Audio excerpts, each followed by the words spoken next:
I had something a little different planned for today. But then across my Facebook, and I have already shared this, I found out about a reboot of a favorite series of mine from the 80s and 90s. So of course I'm going to do it. And it's Thursday. You know what that means? It's time for us to have another Throwback Thursday. And we're going to go back in time. Throw up that celebration, because Heart of the Stories We Tell, and me, Rob the host, is going to take us back to a quick nostalgic look and see how a story was that might be a little bit on the older side. So celebrate your week almost being over as we look at the cult classic, Quantum Leap. Now, I just want to state ahead of time, yes, I know a quantum leap is actually a really small leap, because quantum is very small, but yeah, everyone makes that mistake. Then again, maybe it makes sense for this show to be a small leap, because that's what he does, small leaps on his way home. Either way, let's throw up the spoiler warning. So once again, it's stop. Spoiler time. So admittedly, I have some nostalgia. This was a show I watched as a kid, but rewatching the episodes, most of them hold up. Even the ones that break their own rules or that don't quite make sense. For the most part, it's fun, it's entertaining, but you have to understand it's 80s, so I can't quite give it a gold. I'm giving it an electrum. Now, let's talk about what it actually is as we go into elements of fiction, starting with the setting. Imagine a distant future so badass that we have handheld communication devices that link up to computers around the world, and where we can use a quantum leap accelerator to go back in time. That's really the setting, because each setting changes each week as we meet new settings. What about the characters?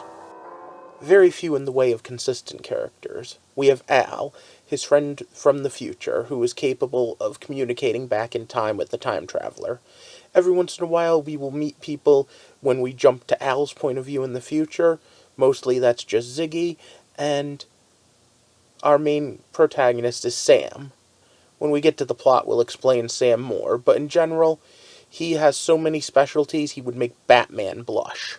Physicist, linguistic expert, martial art expert, you name it, he can do it. Oh yeah, and God, fate, you know what, I'll skip that for now. Let's go to the plot. This is a time travel story, so like any good one, it's at least a little bit out of order.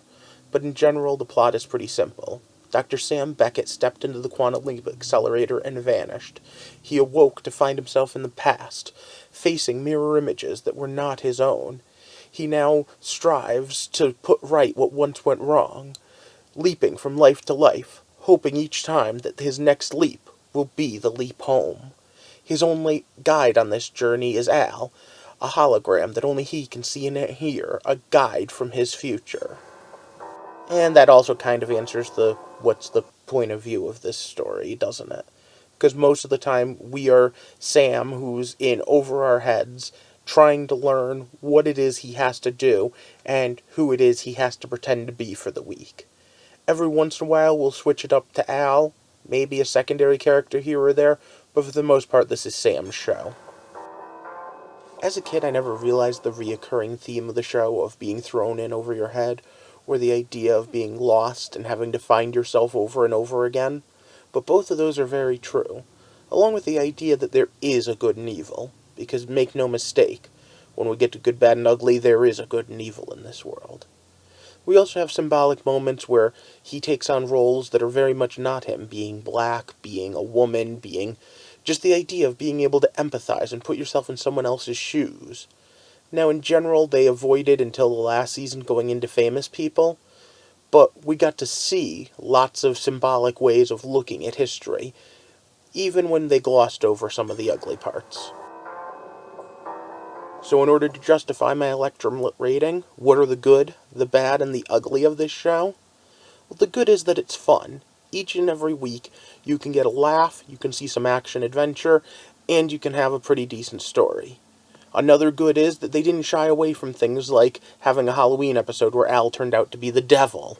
The bad, on the other hand, is something I actually like, but is thematically problematic. There's an evil leaper out there setting things wrong, and her and Sam end up in first against each other and then working together to try to set right what once went wrong. The problem is that there's no neutral in there. We have an evil leaper trying to make things bad that may or may not be working for the devil. We have a good leaper who may or not end up being an angel working for good. But who's just protecting the timeline? I mean, seriously, someone really needs to explain to these people. Changing major events in history is problematic. And that's going to lead us to the ugly, which is a big spoiler for how this ends, so I warn you. In the last season, there's an episode where Sam and Al switch places because of a mistake, and as such, Sam gets to go home for a little bit and be the hologram. However, he finds out that he's married, and that all of those women he's been sleeping with, seducing, doing whatever, have been eating away at his wife. He has to then sacrifice himself to go back into the accelerator to save Al. Taken on its own, it's a perfectly fine episode. The problem is that this wife introduces a problem for later. Remember, I said this is the last season that this happens, when they were kind of shifting around and breaking their own rules.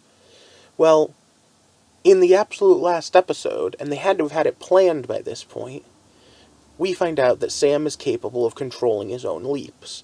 He no longer has to leap into other people's body, he's a free roam time traveler, and he meets either God or Fate, who explains to him that he's been trying to set things right that once went wrong because they're supposed to go right, because God wants things to work out.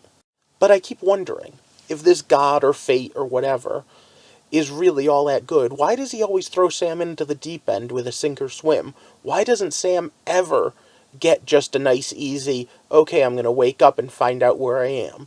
He gets to, walk on stage and have to play the piano, or get electrocuted, or whatever.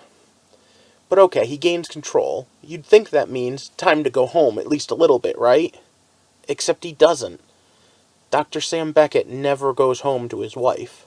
There's also a 3-part story where we find out that he has a daughter while time traveling, and that has its own squicky things, but that was at least earlier in an earlier season.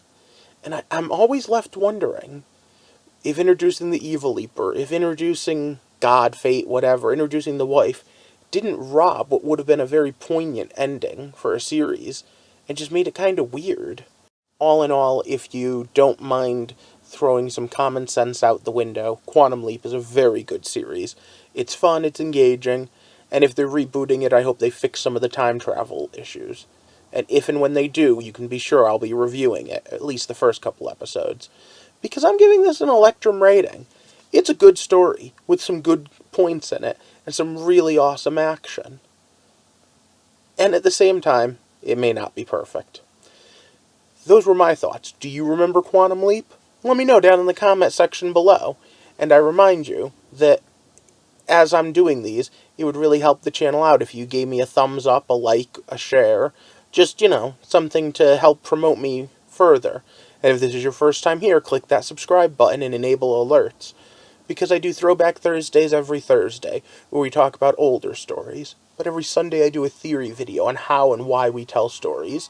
And as movies, TV shows, books, plays come out, I examine the stories and review them. For now, I hope you have a good day, and thank you for walking with me through the heart of Quantum Leap.